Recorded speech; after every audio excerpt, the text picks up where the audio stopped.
Hey, what's up, guys? We're going to be talking about what's holding you back with default settings in Helldivers 2 today.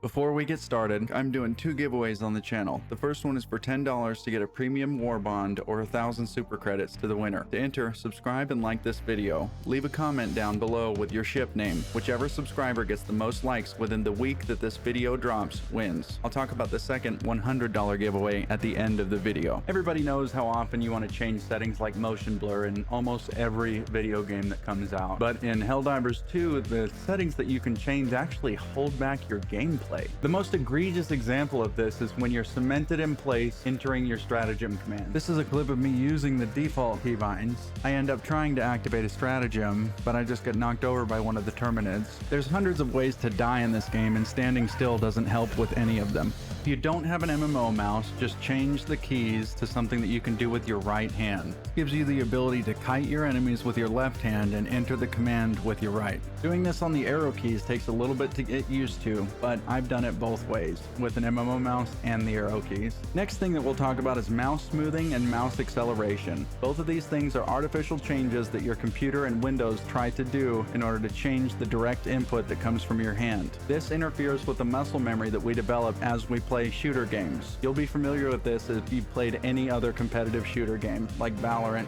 Just simply turn smoothing off and make sure acceleration is at 0. Next thing that we're going to talk about is something that comes down to personal preference. I've tried it both ways. At first, I didn't like the dynamic aim mode. I wanted to change immediately back, but I've been using it recently and I genuinely think that it's better now. The key takeaway for you to decide on your personal preference on this setting is whether or not you're willing to learn a little bit of muscle memory. Changing from first to third person eats up a keybind. Using dynamic aim mode gets rid of this problem by simply tapping or holding for which one you want.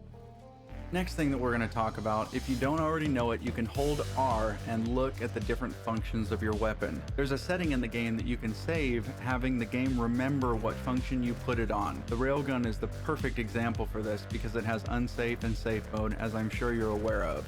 RIP launch railgun. These settings combined completely change the way the railgun feels. You have to be able to see the screen on it in order to know that you're not going to blow yourself up with it. So being able to change intuitively between first and third person is extremely important.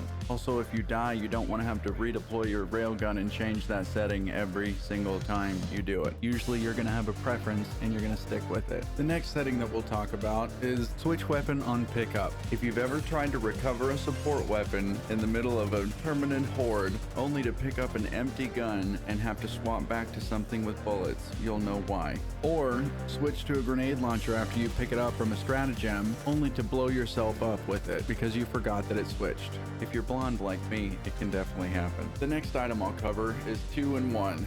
The setting mission info visibility interferes with sample visibility. This is what it's supposed to look like in the top right corner when this is enabled properly. In addition to this, you can also see the total number of samples on the entire map. This is the limit that you can find in the mission.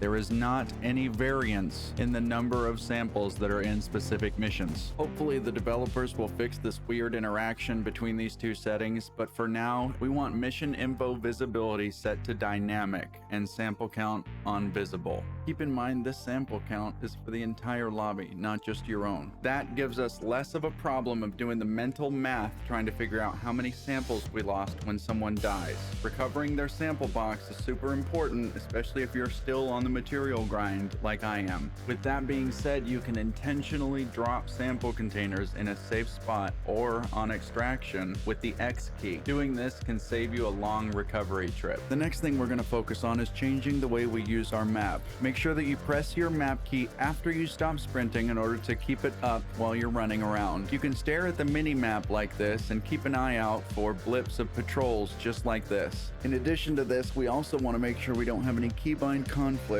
like the Steam overlay with Shift Tab.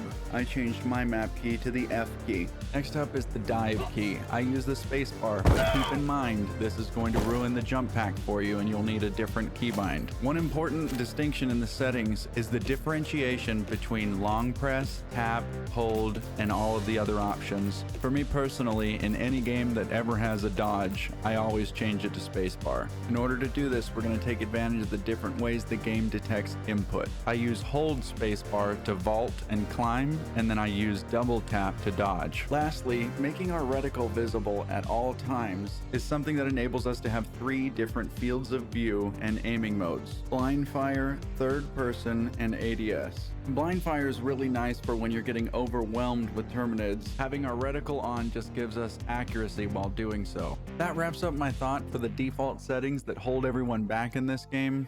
Thanks for watching, guys. If there's any criticism to the video, please let me know. It won't hurt my feelings and it'll help me on the next video. That's either going to be top tips or top things I want added to the game. Let me know which one you want me to do.